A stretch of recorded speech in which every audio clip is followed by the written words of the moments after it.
All right, and you're the band, the name Wave. Where did that come from? We were all surfers when the band first started a long, long time ago. We were in our teens, and just kind of fit. That's cool. It's very original. And so, name your instruments again for the people who are. I'm bass player. Drums. Guitar, keyboards. Okay, and the big question I heard tonight when people were out in the lobby is, what genre would you classify yourselves as? Like 6 different ones. What's a big Somebody one? wrote an article about us one time and it stuck. It was a guy named Freddie Esposito who promotes concerts out on the beach, and he said, "Man, they're jazzy, funky, reggae, rock." And I heard that, and I was like, finally, I have a way to describe us. So you're all of those. Okay. Jazzy, Yeah. funky, reggae rock. That's a whole new genre. It rolls off your tongue. You have to put it on your iPod. There you go. All right, and so with your instruments, is there anything special about them? Do you have like a brand loyalty, like you only play with one kind of guitar? Or? I do. I got custom basses, so everything that you saw tonight were built especially for me, one of a kind.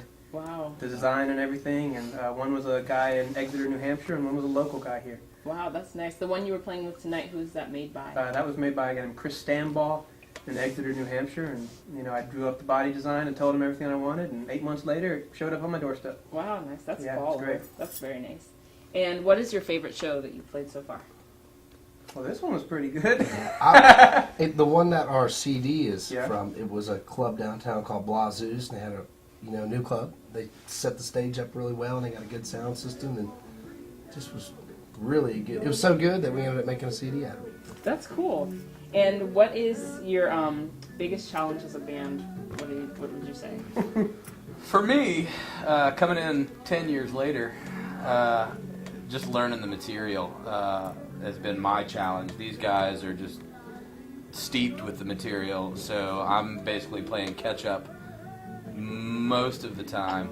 And then as we write new songs, still learning the parts and writing the parts, I think is the challenge. And then once the parts are written, just making them fit, making them sound right, making them seamless. The transitions, we take a lot of changes left and right and up and down, and just making those fluid, like a wave. Oh, Oh, very philosophical.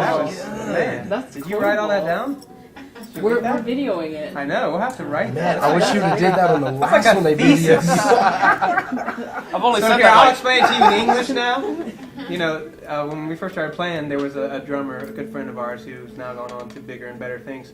And so a lot of music had been written, and so when we called Travis, he had to go and learn all that. See, that is hard. And I forgot your name. Mike. Okay, you've been one of the beginning members. How has your music changed since the band started? I would say we have learned to adapt it Right there. inside of the music to different genres. Like used to, maybe we'd have like a song that was just jazzy or one that was funky. Now we literally do inside of the same song, one song, it could all contain jazzy, funky, reggae, rock. And we improv a lot more than we used to. I think just as we've gotten older and more experience, it's just become easier to communicate with each other without having to verbally communicate. Just in the playing, you can kind of tell where someone is going. If there were any band that you could trade places with for one day that is existence within the last 100 years, who would it be? That's too easy for me. I'll let y'all decide. I'm torn. I'll go with John's. Yeah. Yes. Yes. Say Frank Zappa. Ooh, that's a good one. Ooh. I was gonna say Asleep at the Wheel. Who's that? It's like a session band. They're always behind like all the main. country western. Oh, greats. really? Oh, yeah. And they groove so hard it looks like they're not even moving.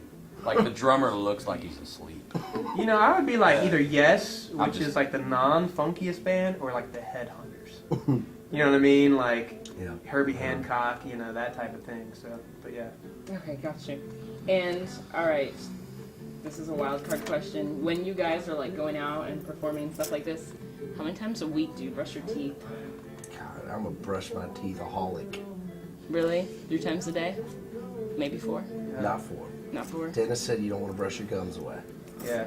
He said I'm you a gotta just- morning and a nighttime guy. Me too. Yeah. I can't brush the I'd lungs. say morning and night, and then if I'm just feeling kind of funky, some point in the middle of the day. Depends on if you're eating something. But weird. only because I get to look at myself in the mirror. True. So, You gotta get ready for that day. Yeah. And if you had to stop at like a Huddle House or something, you know what I mean, you might want to hit it afterwards. But Micah just soaks his teeth. They're all fake.